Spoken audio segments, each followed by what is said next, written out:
Happy రాకి moulds ఎలా వేయాలనేది నేను మీకు చెప్తాను. యాక్చువల్గా చాక్లెట్ కట్ చేసుకుని బ్యాగ్లో వేసుకోవాలి, తర్వాత కట్ చేసేసుకొని అంటే చాలా చిన్నగా కట్ చేసుకోవాలి, ఎక్కువ కట్ చేసుకోకూడదు. సో మనకి పైపింగ్ వస్తుందో లేదా అని చూసుకోండి, బాగానే వస్తుంది కదా. నెక్స్ట్ వచ్చేసి హ్యాపీ హెచ్ కదా, హెచ్ని వైట్ దాంతో ఇలా ఫిల్ చేయాలి. స్లోగా చాలా జాగ్రత్తగా ఫిల్ చేసి హెచ్ఏ, నెక్స్ట్ వచ్చి పి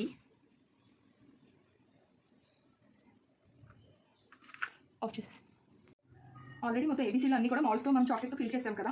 సో నెక్స్ట్ వచ్చేసి మనం ఇలా టచ్ చేస్తే మనకు అంటుకోకూడదు. సో ఇదంతా డ్రై అయిపోయింది, ఎందుకంటే ఇప్పుడు వెదర్ చల్లగా ఉంది కాబట్టి డ్రై అయిపోయింది. బట్ సమ్మర్లో ఏం చేయాలంటే మనము డీ ఫ్రీజర్లో నార్మల్ ఫ్రీజర్లో 1 సెకండ్ పెట్టాలి. ఎక్కువసేపు పెట్టామనుకో ఈ ఏబీసీ ఇవన్నీ ఉన్నాయి కదా మనకి ఇలా మోల్డ్ వచ్చేస్తుంది అనమాట. ఎక్కువసేపు పెట్టు, జస్ట్ 1 సెకండ్ అక్కడే ఫ్రిడ్జ్ దగ్గరే ఉండి 1 సెకండ్ పెట్టేస్తే సరిపోద్ది సమ్మర్లో. బట్ వర్షాకాలంలో చలికాలంలో ఏంటంటే బయట వదిలేసినా కూడా ఒక 10 to 15 మినిట్స్లో అది గట్టిగా అయిపోతుంది. చూసారా నా హ్యాండ్కి అంటుకోవడం, నేను ఫ్రిడ్జ్లోనే పెట్టాలి. నేను ఇలా వర్క్ చేస్తుంటే చూడు చాక్లెట్ కూడా ఇలా గట్టిగా అయిపోయింది. చాక్లెట్ ఇలా గట్టిగా అయితే మనం ఇలా అనుకోవాలి.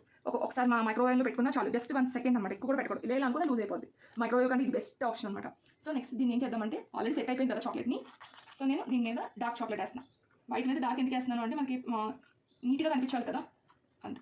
కొంచెం ఇలా వేసుకున్నాక ట్యాప్ చేయాలి స్లోగా, వేరే ఏవి కూడా డిస్టర్బ్ అవ్వకుండా స్లోగా ట్యాప్ చేసుకుంటే సరిపోతుంది.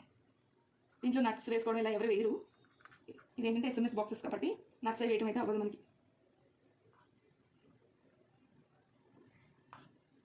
ఆపేసేమో లాంగ్ వీడియో అయిపోతుంది.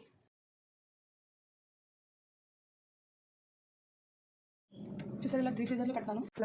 జస్ట్ 10 minutes చూసారా ఆల్రెడీ అయిపోయింది. మనకి ఎలా తెలుస్తుంది అయిపోయిందని, చూడండి ఎలా ఉందో. సో జస్ట్ ఇలా అంటే చూసారా డిమోల్ అయిపోయింది. స్లోగా జస్ట్ ఇలా అంతే హ్యాండ్తో జస్ట్